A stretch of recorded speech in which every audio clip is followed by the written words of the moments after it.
Bueno, esta semana en este segmento del programa, a mi modo de ver, y quiero comentar sobre lo que está pasando en las cortes de inmigración, en cuanto a los casos que los jueces están cerrando. Muchos de ustedes han escuchado sobre esto, quizás les ha sucedido a ustedes también.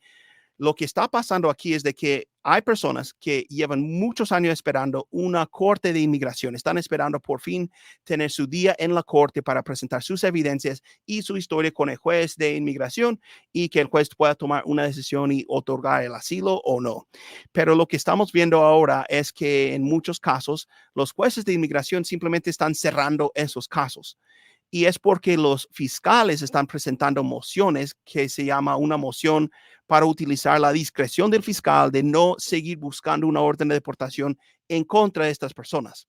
¿Sí?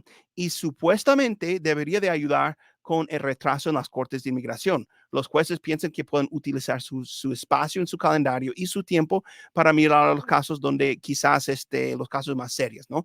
Y dejar a las personas aquí en los Estados Unidos. El problema para mí y a mi modo de ver, realmente es que eso no está ayudando como los jueces de inmigración piensan.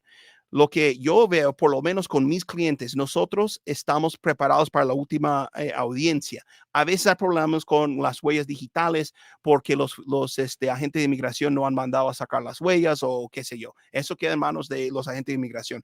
De vez en cuando también la corte tiene problemas con un traductor y a diferencia de una entrevista en USCIS para el asilo afirmativo, nosotros no podemos llevar nuestros propios traductores a la corte, entonces eso queda fuera de nuestras manos. Pero muchas veces todo está listo para la audiencia y el juez de todas formas dice, esta persona tiene TPS o esta persona tiene cómo pedir su asilo delante de oficiales de USCIS. Entonces, más bien lo que voy a hacer es cerrar su caso, lavarme las manos y botar la pelota a USCIS. Mi problema con eso es de que las personas que nosotros llevamos, por lo menos mis clientes, estamos listos. Queremos tener una decisión o recibir una decisión ese día en la corte.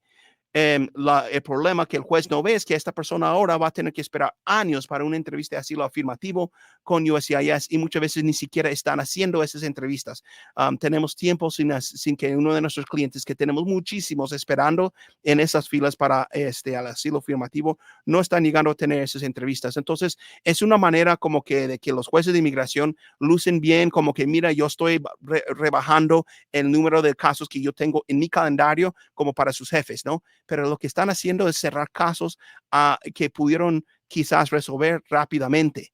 Muchas veces la forma en que nosotros trabajamos en mi oficina trabajamos de tal manera de tratar de pasar el tiempo mínimo en la corte de inmigración, porque hemos hecho los argumentos que corresponden a los casos, hemos enviado las evidencias, hemos enviado las traducciones, la declaración, todo está en orden y muchas veces los jueces pueden decidir sí o no de otorgar el asilo en la corte por el trabajo que hemos hecho antes. Pasamos horas y horas y horas trabajando antes para que sea una experiencia buena en la Corte de Inmigración y para que el juez tenga toda a su disposición para decidir.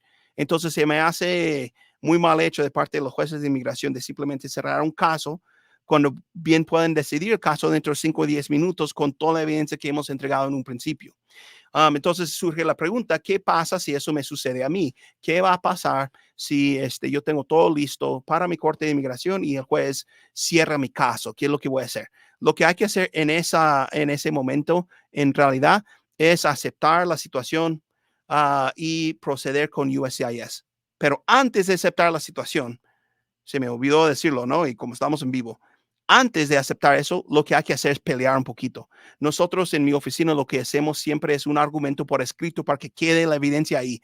Un argumento verbal a veces no queda grabado en el sistema y a veces sí, pero si lo hacemos por escrito, queda ahí por cualquier cosa, ¿no? Una apelación o algo. Y tratamos de argumentar con el juez y citar las leyes de que el juez no puede hacer eso, no puede lavarse las manos simplemente, ¿no? Tiene que seguir adelante y tomar una decisión. Y por lo menos tratamos de pelear.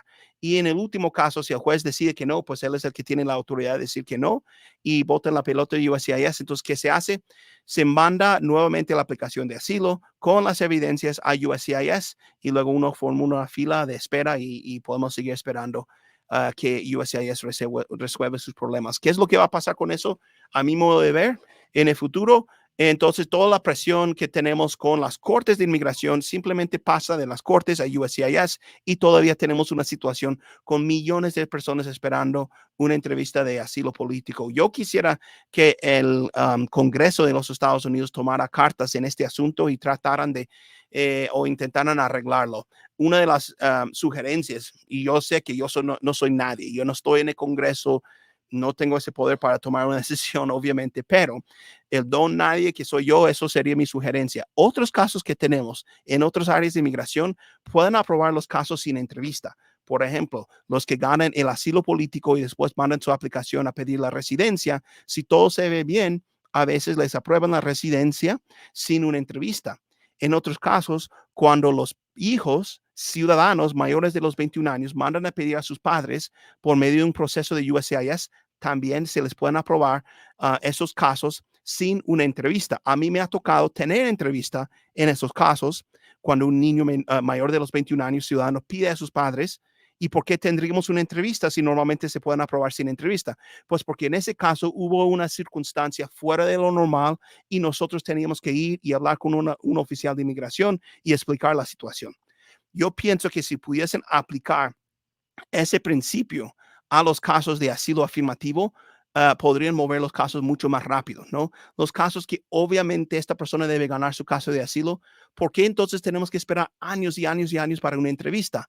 O también el juez de inmigración, ¿por qué esperar años y años? Si es obvio, ¿no? O sea, pueden ver en los documentos y si no es tan obvio, porque hay muchísimos casos donde no es obvio y sí tenemos que hacer una corte o una entrevista con un oficial de inmigración para decidir el caso, bueno, entonces hacemos eso, pero quitamos de encima todos esos casos que realmente no necesitamos la entrevista, ¿no? Entonces, eso sería mi idea, pero como digo, soy don nadie, no me van a escuchar a mí hasta el día de mañana, quizás en un futuro con este viejito en el Congreso, pero creo que no, ¿verdad? Pero eso sería la forma, quizás porque ya lo están haciendo en otros procesos.